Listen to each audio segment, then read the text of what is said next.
Welcome to electronicsforyou.com's DIY project videos. This video is a proof of concept of the DIY project, a futuristic wearable health monitoring ring, which is published on electronicsforyou.com. You will get to see the project working in action.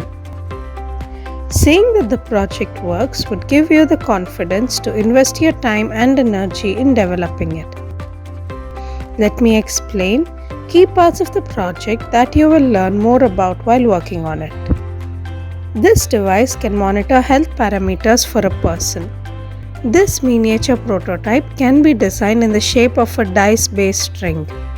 The components we use here are an ESP8266 microcontroller, MAX30100 pulse oximeter sensor, LM35 temperature measuring device, and a lithium-ion battery. Interested in making this DIY project?